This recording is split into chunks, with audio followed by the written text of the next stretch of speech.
If you're a UK passport holder, you need to pay attention right now. This one is urgent, so let's get right into it. Starting January 2026, major changes are hitting British passports that could affect your travel plans in ways that you never expected. And I'm not just talking about a simple redesign. This impacts your ability to board flights, enter countries, and could leave you stranded at the airport if you don't know what's coming. In this video, I'm going to break down everything you need to know about the new UK passport changes, the enhanced security features, and the critical validity rules that could make or break your next trip. Let's dive right in. So, here's what's happening. As of December 2025, just a few days ago, yes, it's already started. The UK has rolled out completely redesigned passports. And if you're thinking, oh, Cheryl, it's just a new color, you better think again. The first and most visible change is on the cover. For the first time in history, British passports now feature King Charles III's coat of arms. This replaces the emblem of the late Queen Elizabeth II that has adorned UK passports since 1952. Now, the differences are subtle. You need to notice slightly different crowns, especially the Tudor crown replacing the St. Edward's crown. And even the size of the lion's mane has changed. But make no mistake, this is symbolic. It marks a new era. Around 300 of these new passports are already in circulation. And by early 2026, millions more will be issued. The Home Office is calling this the most significant passport redesign since 2020, when they switched back to the iconic blue cover after Brexit. But it's not just about the monarchy, or however you pronounce it. Open the passport up and you'll see something stunning. For the first time, the interior pages showcase UNESCO protected natural landscapes from all four nations of the United Kingdom. We're talking about Ben Nevis from Scotland, the Lake District from England, Three Cliffs Bay from Wales, and the Giant's Causeway from Northern Ireland. It's a celebration of British heritage, but also a strategic move to embed complex visual patterns that make forgery nearly impossible. And here's what you need to understand. These are just pretty pictures. Every design element serves a dual purpose, beauty, but security as well. Now, let's talk about why the UK government is calling this the most secure British passport they ever produced. That's not marketing hype. It's a serious claim backed by cutting-edge technology. The new passport includes holographic features that shift and change when you tilt it. There are translucent elements embedded throughout that can only be verified under specific lighting conditions. The biodata page is now made of polycarbonate material, making it virtually impossible to tamper with it. Your passport number is laser engraved, not printed anymore. And there are features that only show up under the UV light that border officials can quickly check. Why does this matter to you right now?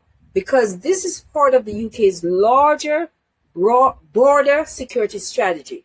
The government has made it clear. They want to prevent illegal entry, stop identity fraud, and make it easier for legitimate travelers to move through borders quicker. From a traveler's perspective, this means smoother immigration checks. When you land in another country and hand over your new UK passport, border agents can verify it's authentic in seconds. No more long interrogations because your passport looks suspicious. Technology is going to work for you.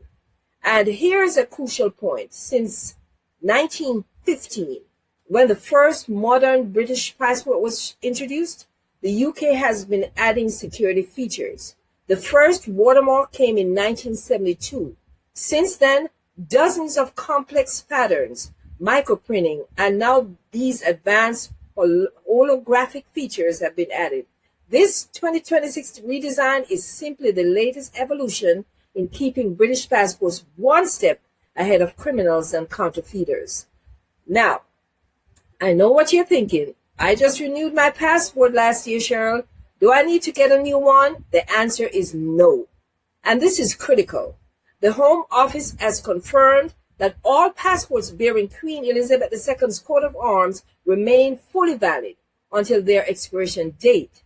There is no requirement to renew early, so you don't have to worry. You don't need to rush to get that new design.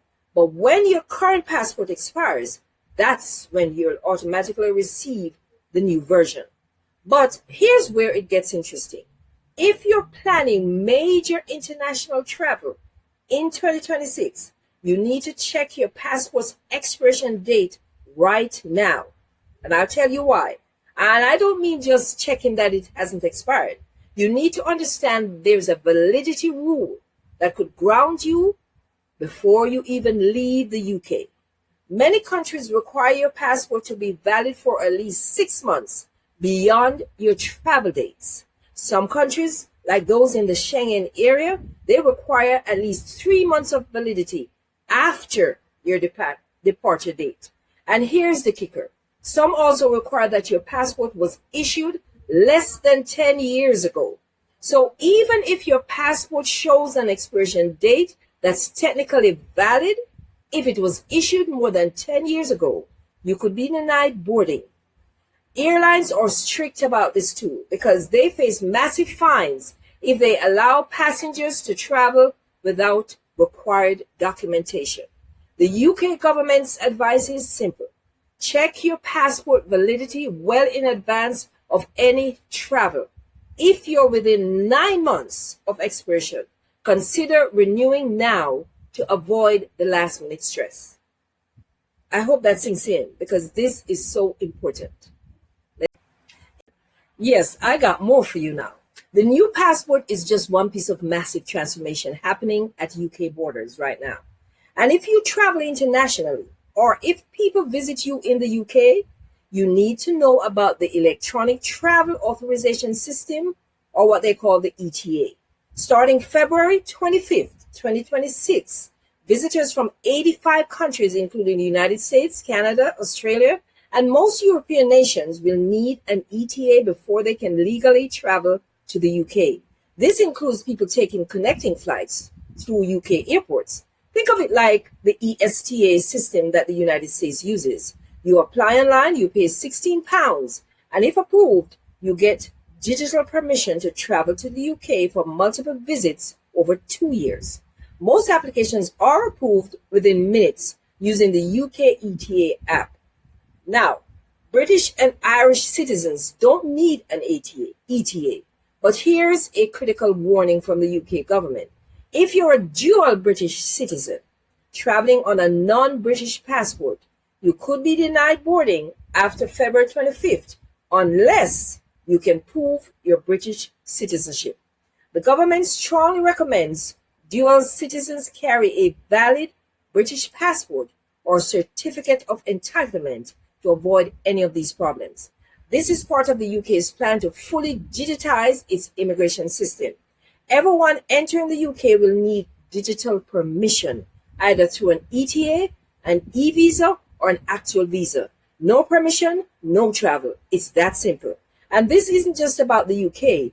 The European Union is implementing similar systems. Starting in 2026, UK travelers will need ETIAS authorization to visit most European countries for short stays. The EU is also launching the EES, or entry-exit system, which will require fingerprints and facial images at borders. We are entering an era now where international travel requires much more advanced planning and digital documentation than ever before. So you better be ready.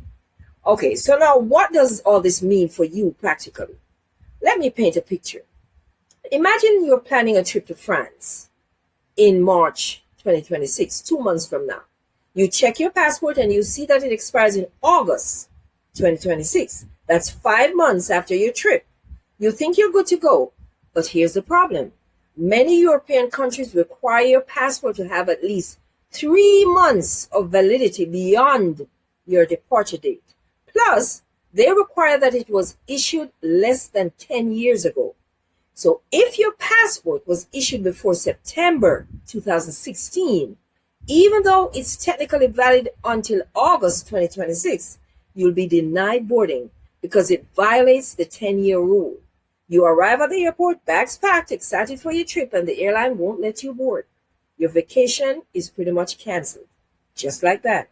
Or let's picture this. You're a US citizen planning to visit a British friend in March 2026. You don't know about the ETA requirement because you visited the UK dozens of times without needing anything except your passport. You show up at the airport and you're denied boarding. Why? Because you don't have an ETA. The airline won't let you board that plane.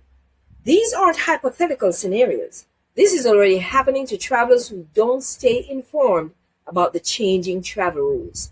The UK processed over 3.8 million passport applications in the first 6 months of 2025 alone, with 99.7% straightforward applications completed within 3 weeks.